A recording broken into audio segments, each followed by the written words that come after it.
पाटलिपुत्रा चुनाव में इस बार फिर से खड़े हुए हैं, क्या लग रहा है, क्या कुछ है, पूरी बात बताएं। देखिए, पाटलिपुत्रा में राष्ट्रीय जनता दल ने महागठबंधन में मुझे उम्मीदवार बनाया है और इस चुनाव में जो सामने के प्रतिद्वंदी हैं, जो 2 बार यहाँ से सांसद रहे, उन्होंने इस क्षेत्र के लिए किया क्या है, उनके पास कौन से ऐसे मुद्दे हैं, क्या नौजवानों के लिए कोई मुद्दा है उनके पास, क्या किसानों के लिए कोई मुद्दा है उनके पास, क्या महिलाओं के लिए कोई मुद्दा है उनके पास। आखिर 2 बार मौका पाटलिपुत्रा की जनता ने उनको दिया, तो पाटलिपुत्रा क्षेत्र के लिए उन्होंने क्या किया।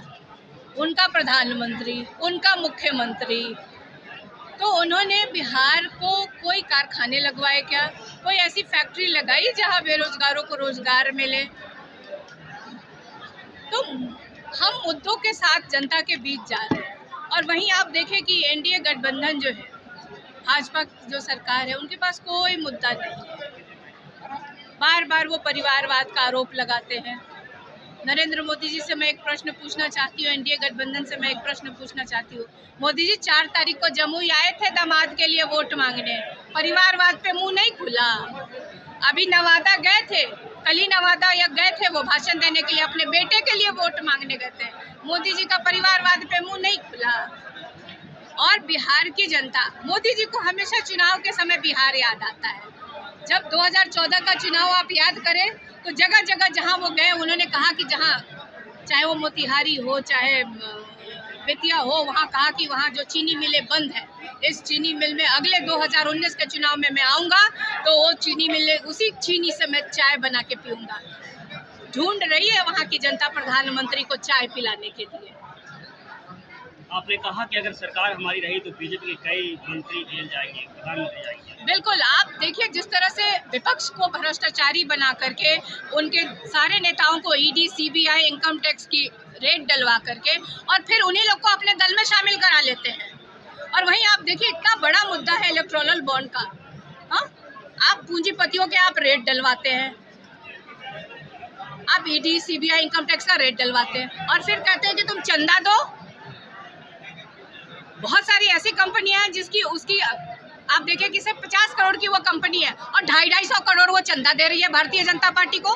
तो मैंने कहा है कि अगर इंडिया गठबंधन की सरकार बनती है तो प्रधानमंत्री मोदी से लेकर के भाजपा के जितने नेता हैं जेल के अंदर बंद होंगे।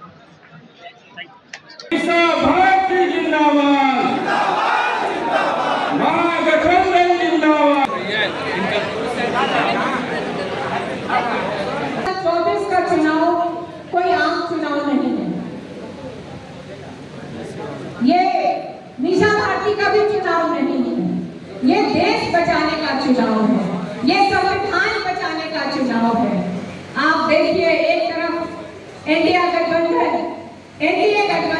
नारा दे रही है 400 पार का मतलब आप समझ जाइए कि ये लोकतंत्र खत्म करना चाहते हैं।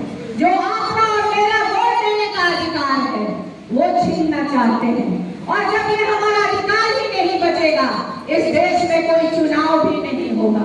तो आप सब लोग इस देश को बचाने के लिए अपने छोटे छोटे मनमुटाव, आपसी बातें अलग करके देश बचाने के लिए आप लोग एकजुट होकर के महागठबंधन के प्रत्याशी को विजयी बनाएं, उसके हाथ को मजबूत करें ताकि वो संसद में पहुंच करके आपके हक और हकूक की लड़ाई लड़ सके।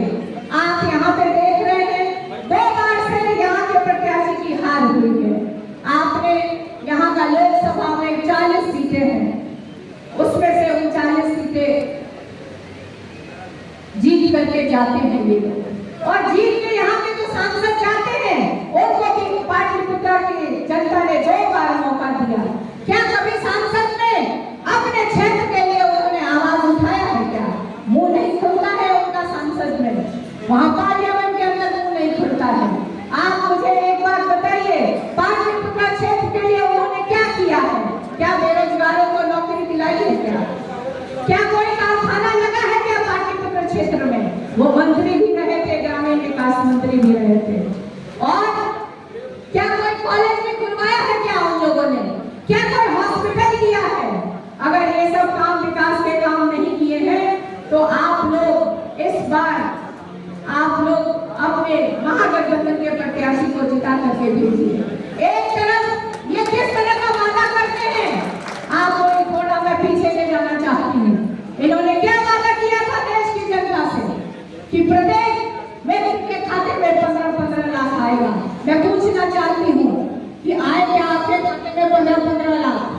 लेकिन 15-15 लाख तो आए नहीं, आपको 5 किलो अनाज से इन लोगों ने बंधुआ मजदूर बना दिया है। आपको सचेत होना है। आप ये सोच लीजिए कि आपको 5 किलो अनाज चाहिए या अपने बच्चों के भविष्य में रोजगार चाहिए, ये आपको आज चुनना पड़ेगा। एक तरफ उन्होंने क्या कहा था, सबसे ज्यादा अगर किसी को छला गया तो इस देश के बेरोजगार नौजवानों को छला गया। क्या वादा किया था नरेंद्र मोदी जी ने? नरेंद्र मोदी जी ने कहा था कि प्रत्येक वर्ष 2 करोड़ नौकरी देंगे। 2 करोड़ को प्रधानमंत्री बनाया गया और ये अगर प्रत्येक वर्ष जोड़ दिया जाए तो 20 करोड़ रोजगार होता है। क्या भाजपा की सरकार ने, चाहे वो केंद्र की सरकार हो, चाहे बिहार राज्य में उनकी सरकार हो, नौकरी मिली है क्या किसी को? किसी बेरोजगार नौजवान को नौकरी मिली? वहीं आपको मैं थोड़ा पीछे ले जाना चाहती हूँ। हमने 2020 में वादा किया था, तेजस्वी ने वादा किया था बेरोजगार नौजवान भाइयों से कि आप अगर उसको मौका देते हैं, एक मौका देते हैं, तो वो सरकार में आएंगे तो पहले कदम से 10 लाख नौकरी देंगे। जानते हैं उस समय मुख्यमंत्री जी ने क्या कहा था? इसको कुछ नहीं आता है, कहां से पैसा लाएगा? जो केसवा में जेल में गया है वहीं से पैसा लाएगा कि बाप के घर से पैसा लाएगा? हमने तो बाप के घर से पैसा लाके 5 लाख नौजवानों को रोजगार देके दिखा दिया। आप इनकी कथनी और करनी में बड़ा फर्क होता है। आपको मैं संविधान जब मैं बोलती हूँ कि खतरे में है, उसका मैं एक छोटा उदाहरण आपके सामने पेश करना चाहती हूँ। आपने अभी सोशल मीडिया में और टेलीविजन में एक फोटो बहुत वायरल हुई है, बहुत तेजी से वायरल हुई है। वो फोटो हमारे प्रथम महिला राष्ट्रपति की है। अभी हाल में लाल कृष्ण आडवाणी को भारत रत्न दिया गया था। लाल कृष्ण आडवाणी के साथ मेरी संवेदना है। वो बुजुर्ग है, वो बीमार है, वो कुर्सी पे बैठ सकते थे, लेकिन इस देश का प्रधानमंत्री तो बीमार नहीं है। वो क्यों कुर्सी पे बैठे थे और वहीं पे महिला खड़ी थी? हमारी क्यों खड़ी थी जानते हैं? क्योंकि वो महिला थी, वो दलित थी, वो आदिवासी समाज से आती है, इसलिए उनको खड़ा रखा गया था। तो मैं जब हम लोग कहते हैं, जब महागठबंधन के नेता जब भाषण में कहते हैं कि देश को बचाना है, संविधान को बचाना है, आपके अधिकार की लड़ाई लड़ रहे हैं हमारे नेता।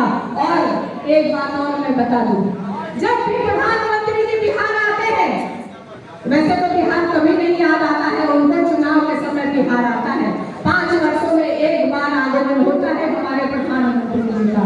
और आते हैं तो बिहार की जनता टुकटुकी लगा के देखती है कि आखिर भाई इस देश का प्रधानमंत्री, वो हमारा भी प्रधानमंत्री है, आया है बिहार तो हमारे लोगों के लिए क्या लेकर के आए हैं, उनकी झोली में क्या है?